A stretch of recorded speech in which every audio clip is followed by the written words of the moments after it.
Hello students, welcome back to my channel. Today we start a new chapter of class 11th biology, that is biomolecule. Biomolecule chapter को start करने से पहले मैं आपको एक छोटी सी कहानी बताना चाहूँगी कि बायोमॉलिक्यूल का कंसर्न कहाँ से आया था। फर्स्टली जब हज़ार साल पहले क्या था, हमारी अर्थ जो थी वो बहुत ही हॉट थी। जब हॉट होने के कारण जब वो आहिस्ता-आहिस्ता से ठंडी होती गई तब क्या हुआ, बहुत सारी गैसेस जो थी वो उनसे क्या क्या होने लगे, मॉलिक्यूल्स बढ़ने लगे।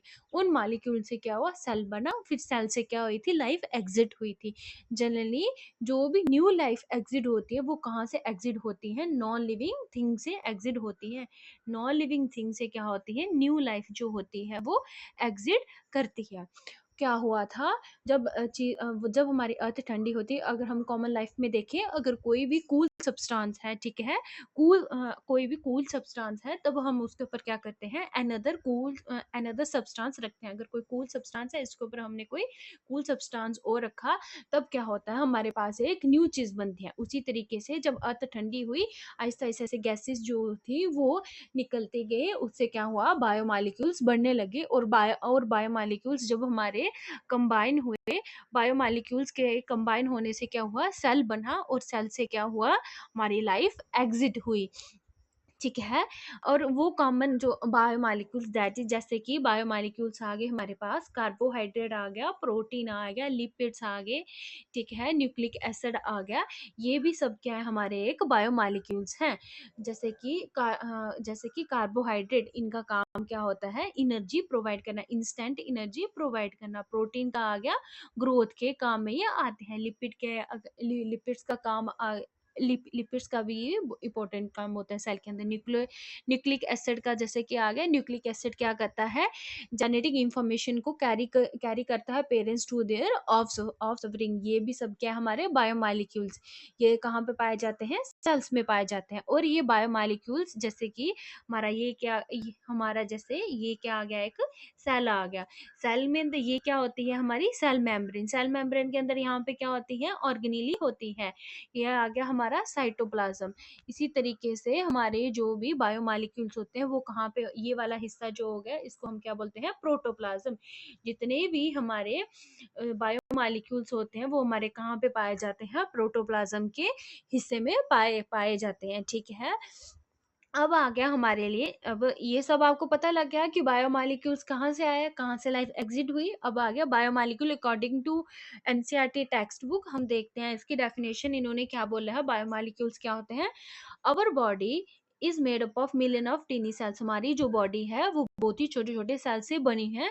और हर एक सेल का क्या है, अलग अलग उनकी केमिकल कंपोजिशन है। वो केमिकल सब्सटेंस है जो कि हमारे सेल को हेल्प करते हैं ग्रो करने के लिए, इंस्टेंट एनर्जी प्रोवाइड करने के लिए, खुद को सेल को रिपेयर करने के लिए। ये सब जो है सेल के अंदर बायोमॉलिक्यूल पाए जाते हैं।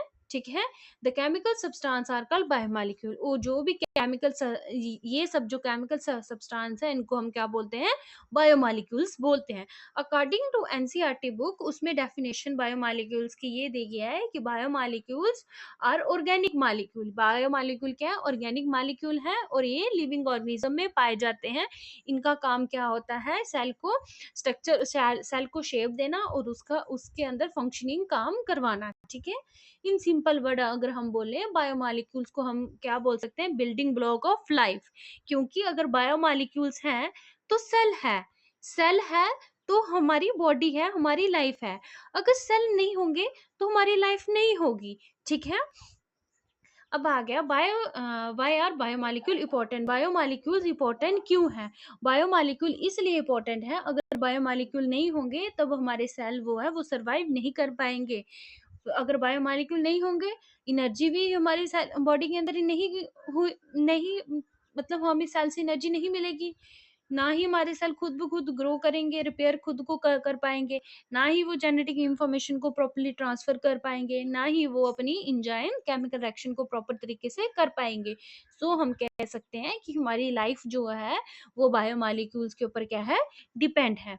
अब आ गया chemical composition of living organism की, जो हमारे सेल है वो किससे किससे, कौन से बायोमॉलिक्यूल्स कौन से केमिकल कंपोजिशन से बना है। हमारे जो साइंटिस्ट हैं उन्होंने बहुत सारी जो ऐसे जो बायोमॉलिक्यूल हैं उनकी डिस्कवरी की है, बट मेजर 4 जो एलिमेंट है वो हम जो हमारी बॉडी है मेजर 4 एलिमेंट से बनी है। जैसे कौन-कौन से आगे? Carbon, hydrogen, oxygen, nitrogen. जब ये 4 कंबाइन होते हैं तब वो हमारे पास ग्रुप बनता है CHON ग्रुप, ये बनाते हैं बायोमॉलिक्यूल्स, ठीक है? बहुत सारे मोस्ट बायोमॉलिक्यूल हैं, इन्हीं 4 एलिमेंट से बनते हैं, ठीक है? अपार्ट फ्रॉम दिस, इनको छोड़ के बहुत सारे बायोमॉलिक्यूल हमारे बॉडी के अंदर पाए जाते हैं, जैसे कि phosphorus, sulphur, calcium, sodium, potassium, magnesium, iron, ठीक है? और बायोमॉलिक्यूल्स जो है मोस्टली 2 कंपाउंड में डिवाइड हुए हैं, ऑर्गेनिक एंड इनऑर्गेनिक कंपाउंड में। जो भी इन सब्सटेंस हमारे सेल के अंदर पाए जाते हैं उनको हम टू ग्रुप्स में डिवाइड कर रहे हैं, जैसे कि इनऑर्गेनिक, ऑर्गेनिक। जो इनऑर्गेनिक कंपाउंड है वो कौन सी फॉर्म में है? वाटर और मिनरल साल्ट की फॉर्म में।